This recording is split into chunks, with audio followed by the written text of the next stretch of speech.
Welcome to Icon Commerce Classes. Hello everyone.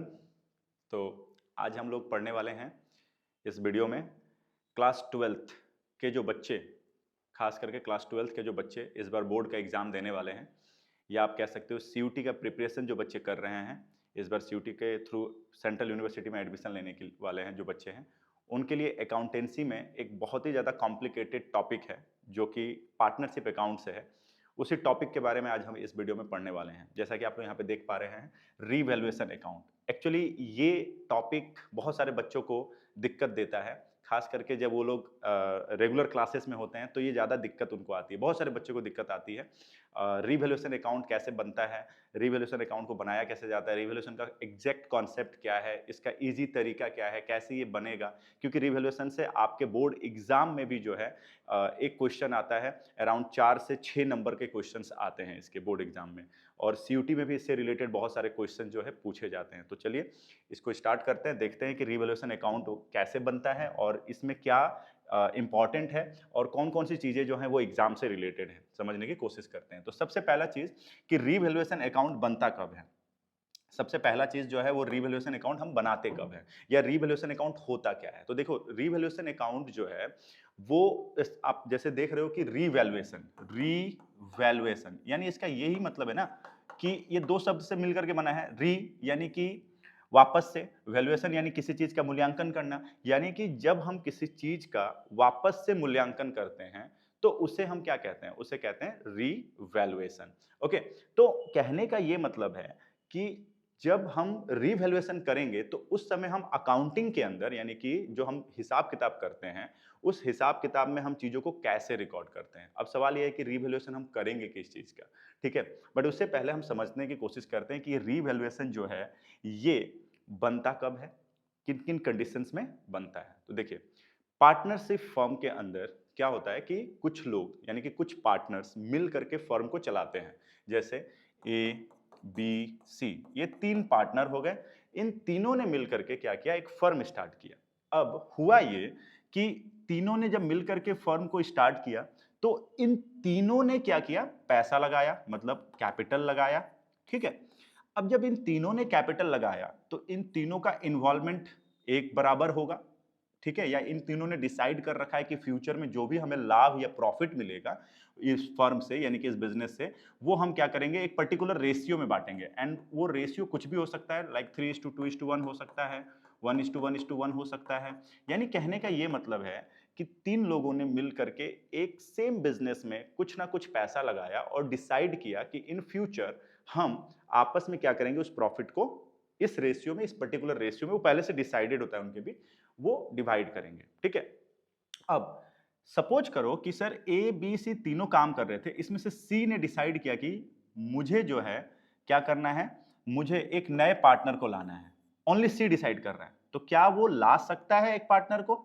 जी नहीं, बिल्कुल नहीं ला सकता, क्योंकि हमने शुरू में ही पढ़ा था, हमने पढ़ा हुआ है फर्स्ट चैप्टर में। अगर आपने पढ़ा है फर्स्ट चैप्टर, तो फर्स्ट चैप्टर में हमने क्या सीखा था कि जब 3 लोग मिल करके काम करते हैं तो चौथा अगर कोई पार्टनर आ रहा है तो उसके आने में सभी तीनों का हाँ होना जरूरी है। सिर्फ एक अगर हाँ करेगा तो चौथा पार्टनर नहीं आ सकता। तो इसका मतलब यह है कि अगर सिर्फ सी चाहे, या सिर्फ बी चाहे, या सिर्फ ए चाहे, या सिर्फ ए और बी चाहे, सी ना चाहे, तो क्या डी आ सकता है? बिल्कुल नहीं आ सकता है। तो इसका यह मतलब है कि सर अगर कोई नया पार्टनर यानी कि डी अगर आना चाहता है तो इन तीनों का हाँ होना क्या है, जरूरी है। अब सपोज करो कि इन तीनों ने कहा कि चलो ठीक है भैया, एक नया पार्टनर डी जो है हमें ज्वाइन करना चाहता है, तो इन्होंने कहा कि चलो ठीक है, उसको लेकर के आते हैं। अब सवाल ये है कि सर जब ये डी आएगा तो इनके बीच जो एग्रीमेंट पहले से बना हुआ है ए, बी और सी के बीच, अब वो एग्रीमेंट तो चलेगा नहीं, क्योंकि अब एक नया पार्टनर यानी कि एक चौथा पर्सन भी तो उनके साथ ऐड हो रहा है। तो जब ऐड हो रहा है तो क्या होगा, अब एग्रीमेंट को चेंज करना होगा, यानी कि जो पुराना एग्रीमेंट है वो चेंज होगा और इनके बीच क्या बनेगा, एक न्यू एग्रीमेंट बनेगा। अब ये जो न्यू एग्रीमेंट बनेगा, इस न्यू एग्रीमेंट में रेशियो भी नहीं होगी, मतलब कि अब डी भी प्रॉफिट में से यानी कि लाभ में से हिस्सा लेगा अब आगे भविष्य में। तो ऐसे केस में हम क्या करते हैं कि जब एक नया पार्टनर आता है तो जो पुराने जो पार्टनर्स होते हैं और इनके इनके रहते वक्त जो फर्म की यानी कि किसी भी बिजनेस में दो चीजें होती हैं, एक होता है एसेट्स यानी कि बिजनेस की संपत्ति, और एक होता है बिजनेस का दायित्व यानी इसको कहते हैं लाइबिलिटीज। लाइबिलिटीज का मतलब क्या है? लाइबिलिटीज यानी दायित्व, यानी कि बिजनेस के ऊपर जो भी उधार है उसको हम लाइबिलिटीज कहते हैं, और बिजनेस की जितनी संपत्ति होती है उसे हम एसेट्स कहते हैं। तो अब ये जो एसेट्स और लाइबिलिटीज है ना, इसकी वैल्यू वापस से की जाती है ताकि ये जो नया पार्टनर आया, इस पार्टनर को आने के बाद या तो ज्यादा लाभ ना हो, ठीक है, या फिर इसे लॉस भी ना हो। इस चीज का ख्याल रखते हुए क्या करना पड़ता है कि जैसे ही नया एग्रीमेंट बनता है तो नए एग्रीमेंट को बनाने के साथ साथ हमें इस संपत्ति और बिजनेस के दायित्व का हमें वापस से क्या करना पड़ता है? हमें उसका मूल्यांकन करना पड़ता है, यानी कि रीवैल्यूएशन करना पड़ता है। ठीक है, तो पहला केस आपको आई थिंक समझ में आ चुका होगा कि हमें रीवैल्यूएशन कब करने की जरूरत है। ओके, ठीक है। दूसरा केस जब होता है रीवैल्यूएशन का, क्या होता है कि अगर ए बी सी जो है ये आपस में पहले से जो एग्रीमेंट इनका बना हुआ है, इन्होंने आपस में ही डिसाइड कर लिया कि मतलब इस बार कोई आ नहीं रहा है, बल्कि वो आपस में ही डिसाइड कर रहे हैं कि भाई हमारे बीच जो रेशियो था प्रॉफिट का वो 3:2:1 था, लेकिन आने वाले समय से हम इसे बराबर करना चाहते हैं, मतलब सबके बीच बराबर प्रॉफिट बटेगा। तो अब सवाल ये है कि भैया पॉइंट अब ये है कि पहले इनको प्रॉफिट जो मिल रही थी, मतलब किसी प्रॉफिट का किसी एक अमाउंट का हम लोग 6 हिस्सा कर रहे थे, 3 2 5 एक 6 हिस्सा कर रहे थे। इसका 3 हिस्सा ए लेके जा रहा था, 2 हिस्सा बी लेके जा रहा था और 1 हिस्सा सी लेकर के जा रहा था। लेकिन अब ये डिसाइड हुआ कि एक अमाउंट को हम 3 बराबर हिस्सों में बांटेंगे और एक हिस्सा ए, दूसरा हिस्सा बी और तीसरा हिस्सा जो है वो सी लेकर के जाएगा। अब यहां पे क्या है कंफ्यूजन कि ये पुराना एग्रीमेंट था, अब नया जो बन रहा है वो ये बन रहा है। तो यहां पर भी हमें क्या करना पड़ेगा? जब हम नया एग्रीमेंट बनाएंगे तो वापस से हमें क्या करना पड़ेगा कि जो पुराने रेशियो के बेसिस पे जो संपत्ति और लायबिलिटीज थी बिजनेस की, उसे वापस से हमें क्या करना पड़ेगा?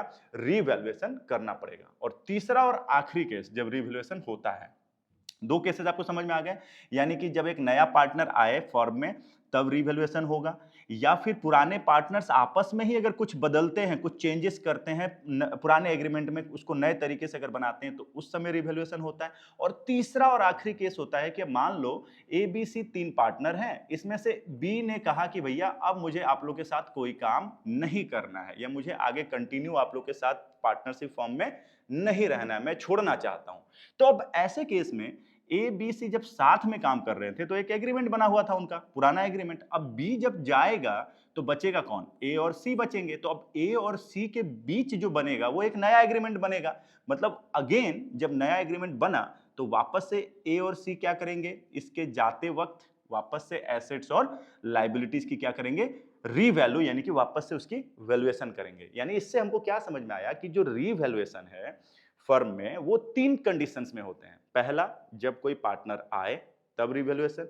दूसरा, जब एग्जिस्टिंग पार्टनर यानी कि जो पार्टनर पहले से मौजूद हैं वो पार्टनर अगर आपस में कुछ चेंजेस करते हैं जिसका मतलब जिससे कि पुराने एग्रीमेंट पे कोई प्रभाव पड़ रहा है तो फिर उस केस में रिवैल्यूएशन होगा।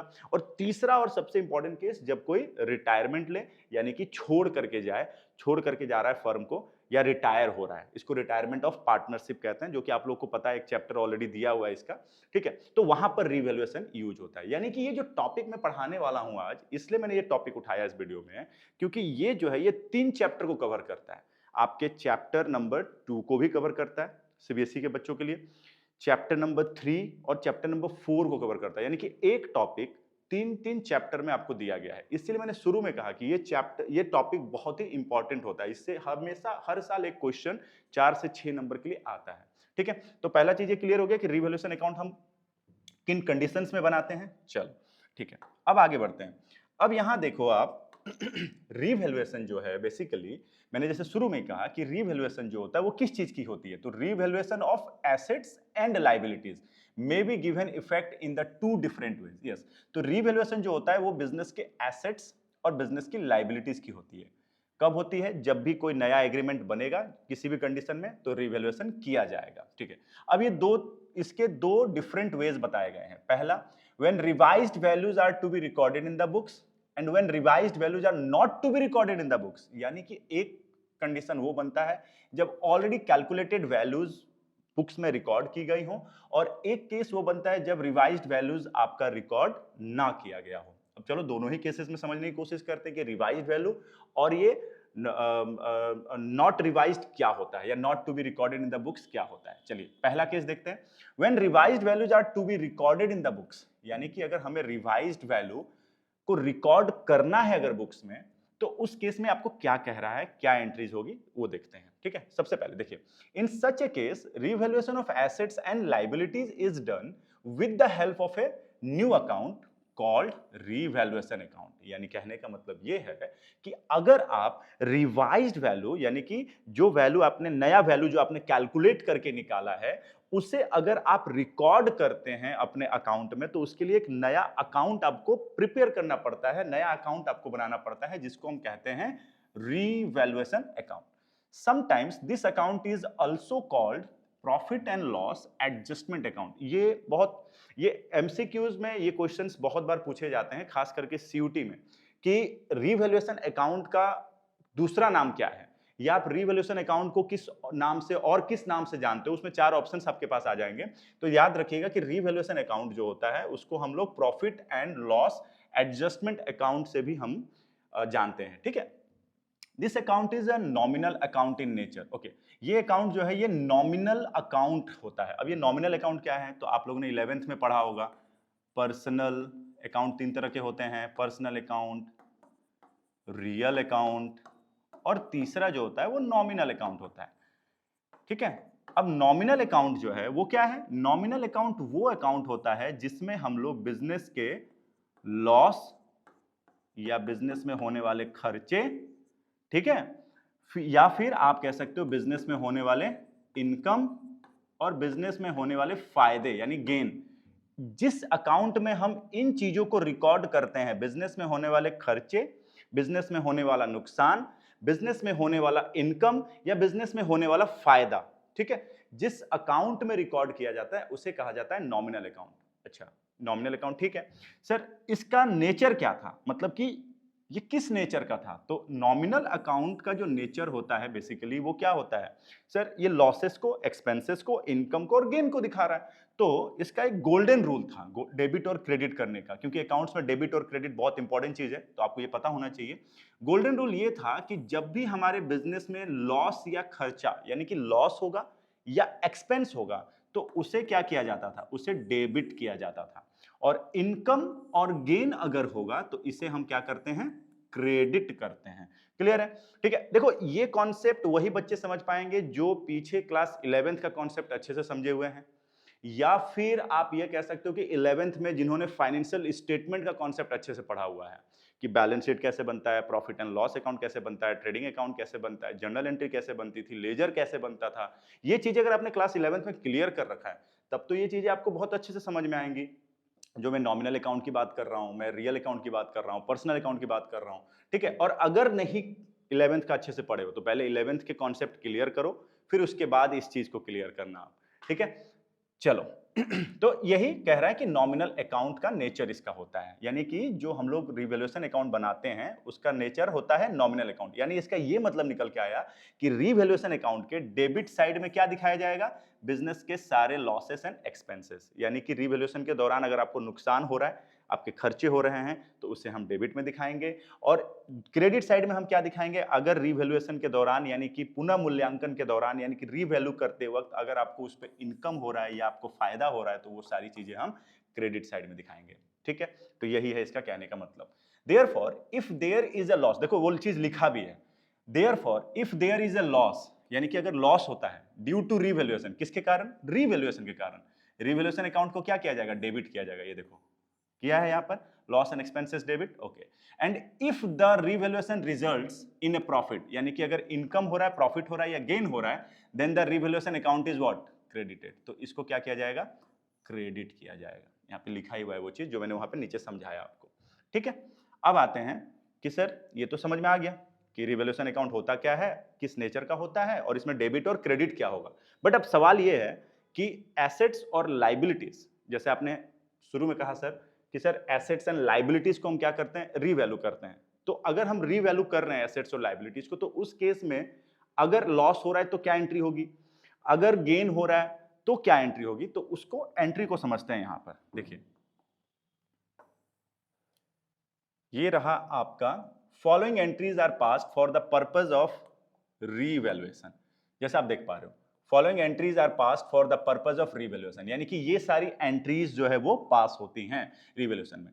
पहला है for decrease in the value of assets, revaluation account debit to assets account. यानी मैं आपको दो तीन चीजें यहां पे थोड़ा सा छोटा सा ट्रिक बता देता हूं, वो याद रखिएगा। देखिए जब जब भी नया एग्रीमेंट बनेगा तो हम दो चीजों को रिवैल्यू करेंगे, एक होगा हमारा एसेट्स और दूसरा होगा हमारा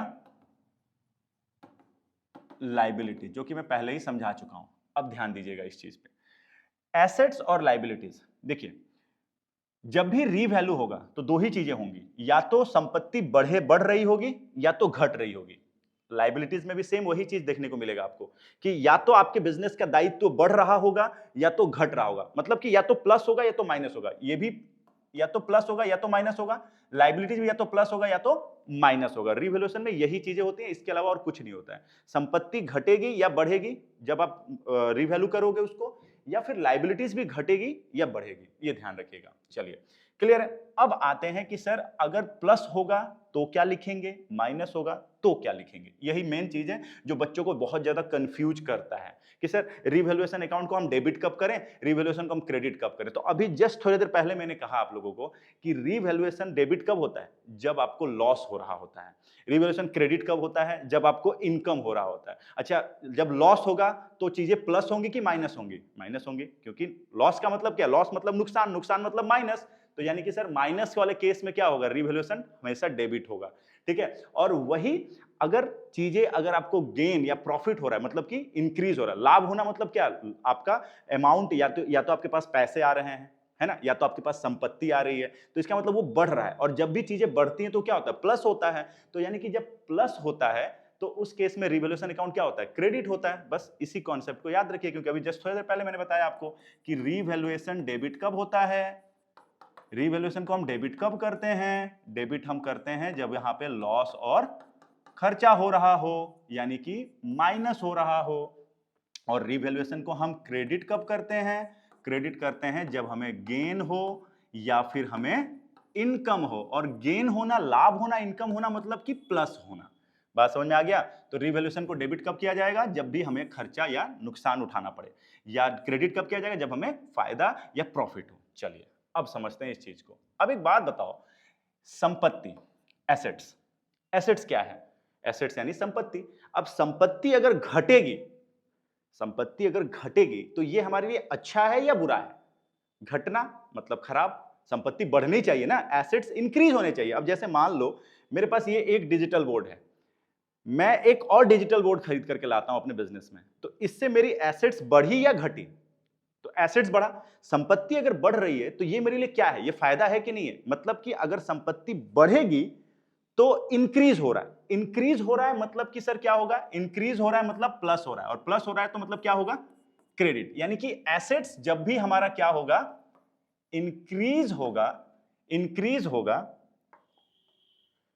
एसेट्स जब भी हमारा इंक्रीज होगा तो इसका मतलब यह है कि हमारा रीवैल्यूएशन जो है वो क्या हो रहा है, वो क्रेडिट हो रहा है। क्योंकि मैंने क्या बोला था, रिवैल्यूएशन क्रेडिट कब होता है, जब भी हमारे पास इनकम या प्रॉफिट या लाभ हमारा बढ़े। तो जब भी हमारी संपत्ति बढ़ेगी तो इसका मतलब क्या है, वो संपत्ति बढ़ना हमारे लिए अच्छा होता है। लेकिन अगर हमारे ऊपर उधार अगर बढ़े, बिजनेस के ऊपर उधार अगर बढ़े, अगर अब यही यही ये डिजिटल बोर्ड मैं खरीद के ला रहा हूं तो एक तरफ मेरी संपत्ति बढ़ी, लेकिन दूसरी तरफ अगर मैं उधार में खरीद करके ला रहा हूं तो मेरा उधार भी तो बढ़ रहा है ना।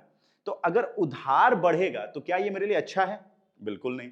उधार अगर बढ़ रहा है बिजनेस के लिए तो ये क्या है, ये खराब चीजें हैं। यानी कि ये कहीं ना कहीं क्या हो रहा है, माइनस में जा रहा है। ये चीज समझ आ रहा है कि नहीं यार। तो माइनस में अगर गया है तो इसका मतलब क्या है सर, माइनस यानी कि सर अगेन मैंने क्या बोला, माइनस यानी कि लॉस।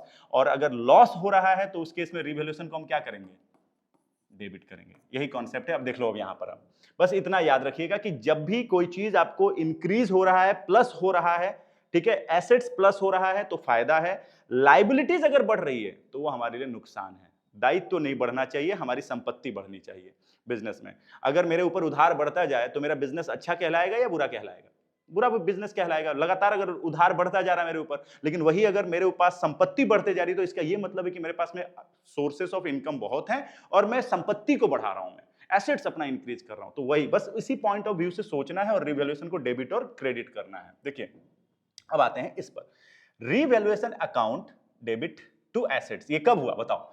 ये रिवैल्यूएशन डेबिट कब हो रहा है? देखिए जब डिक्रीज कर रहा है, डिक्रीज यानी घटना, क्या घट रहा है? एसेट्स की वैल्यू घट रही है। मतलब कि किसी संपत्ति की वैल्यू अगर घट रही है, तो मैंने क्या बोला, संपत्ति की वैल्यू घट रही है मतलब आपको नुकसान हो रहा है। अगर कोई चीज मेरे पास था 1 लाख रुपए का, उसमें से 20,000 रुपए का मुझे बेचना पड़ गया, तो घट गया ना 20,000 रुपए, मेरी संपत्ति घट गई। अब मेरे पास जमीन है, मान लो मेरे पास जमीन 5 बीघा जमीन है, मुझे 1 बीघा जमीन अगर बेचनी पड़ गई, तो इससे क्या मेरे को फायदा हुआ? नहीं ना, मेरा उल्टा 1 बीघा जमीन मेरा क्या हुआ, मतलब मेरी एसेट्स कम हो गई, मतलब ये मेरे लिए लॉस है एक तरह का। तो लॉस हमेशा क्या होता है, मैंने क्या बोला, लॉस होगा तो डेबिट, क्योंकि लॉस मतलब माइनस और माइनस मतलब डेबिट। तो रिवैल्यूएशन अकाउंट देखिए, revaluation account debit to assets account, घट क्या रहा है? संपत्ति की वैल्यू, तो इसलिए एसेट्स क्रेडिट में चला जाएगा और रिवैल्यूएशन डेबिट में आ जाएगा। बिल्कुल। अब इसी का उल्टा कर दीजिए आप, अब वही यहाँ पे घट रहा था तो रिवैल्यूएशन डेबिट में था, अब यहाँ इंक्रीज हो रहा है। मान लीजिए आपकी संपत्ति बढ़ रही है, वैल्यू ऑफ एसेट्स क्या हो रहा है? इंक्रीज हो रहा है। तो देख लीजिए आप क्या किया गया है, जहां यहाँ रिवैल्यूएशन को डेबिट किया गया था, यहाँ टू रिवैल्यूएशन लिखा गया और डेबिट में किसको रखा गया? संपत्ति को, क्योंकि संपत्ति बढ़ रही है तो अब ये डेबिट में आ जाएगा और रिवैल्यूएशन क्रेडिट में चला जाएगा, क्योंकि टू लगता है मतलब क्रेडिट होता है, ठीक है ना, ये तो सबको पता है आप लोगों को। तो टू रिवैल्यूएशन अकाउंट, देख रहे हो उल्टा कर दिया ना सीधा, रिवैल्यूएशन का यहाँ डेबिट था, यहाँ क्रेडिट कर दिया। क्लियर है? ओके। अब आते हैं लाइबिलिटी के पॉइंट ऑफ व्यू से, दायित्व के पॉइंट ऑफ व्यू से। लाइबिलिटी अगर बढ़ रही है तो खराब है, संपत्ति बढ़ रही है तो अच्छा है। अब देखिए अगर लाइबिलिटी हमारी बढ़ती है, increase in the value of liability, तो भैया ये हमारे लिए क्या है? हमारे दायित्व को बढ़ा रहा है, हमारे उधार को बढ़ा रहा है बिजनेस। तो इसका मतलब है कि हमारे लिए नुकसानदायक है, और जब भी नुकसान होगा तो रिवैल्यूएशन अकाउंट को हम क्या करेंगे? डेबिट करेंगे। देखो revaluation account debit to liabilities. अच्छा, वही अगर हमारा दायित्व यानी हमारा उधार अगर घट रहा है, मतलब हम जिससे उधार लिए उनको हम पैसा दे रहे हैं, पेमेंट कर रहे हैं, तो हमारा उधार क्या होता जा रहा है? कम होता जा रहा है। तो जब उधार कम होगा हमारे बिजनेस का, तो हमारे लिए क्या होगा? फायदेमंद होगा। और जो भी हमें फायदा होता है हम उसे क्या करते हैं? हम उसे क्रेडिट करते हैं, यानी कि फायदा हो रहा है मतलब प्लस हो रहा है, तो यानी कि वो क्रेडिट होगा। तो यहाँ पे देखिए टू रिवैल्यूएशन, और यहाँ पे डेबिट में क्या लिखा गया है? लाइबिलिटीज को लिखा गया है। तो liabilities account debit to revaluation. तो ये बेसिकली आपको याद रखना है, क्योंकि इसी में बच्चे कंफ्यूज होते हैं। बस इतना क्लियर रखो आप कि रिवैल्यूएशन का नेचर होता है नॉमिनल, और नॉमिनल का रूल सिंपल है कि जब भी आपको लॉस हो, खर्चा हो, तो उसे डेबिट करना है, और जब भी आपको इनकम हो या जब भी आपका गेन हो या प्रॉफिट हो आपके बिजनेस में, तो उसे आपको क्रेडिट करना है। ये नॉमिनल नेचर होता है। अब संपत्ति का बढ़ना हमारे लिए फायदेमंद है, ठीक है? तो जब भी संपत्ति बढ़ेगी तो रिवैल्यूएशन अकाउंट क्रेडिट होगा, और संपत्ति का घटना हमारे लिए क्या है? नुकसानदायक है, तो उस केस में रिवैल्यूएशन अकाउंट डेबिट हो जाएगा, ठीक है? उसी तरीके से इसका उल्टा होता है लाइबिलिटीज, यानी बिजनेस में दायित्व अगर बढ़ रहा है तो यानी कि ये हमारे लिए नुकसानदायक है, हमारा उधार बढ़ रहा है मतलब नुकसानदायक है, ठीक है? तो नुकसानदायक है तो इसका मतलब है कि सर माइनस में हम जा रहे हैं, माइनस में जा रहे हैं, इसका मतलब ये डेबिट हो जाएगा। और वही अगर लाइबिलिटीज हमारी क्या हो रही है? अगर घट रही है डे बाय डे, तो यानी कि हमारा उधार हमारे ऊपर से कम होता जा रहा है, मतलब हम प्लस में होते जा रहे हैं, प्लस में होते जा रहे हैं, मतलब हमें फायदा हो रहा है। और जब भी फायदा होगा तो इसे हम क्या करेंगे? क्रेडिट करेंगे। तो बस ये सिंपल सा कॉन्सेप्ट जो है ये आपको बस यहाँ याद रखना है रिवैल्यूएशन में। एंड देन इसके बाद दो और एंट्रियां होती हैं, वो मैं फटाफट आपको बता देता हूं। देखिए बस यहां देखिएगा,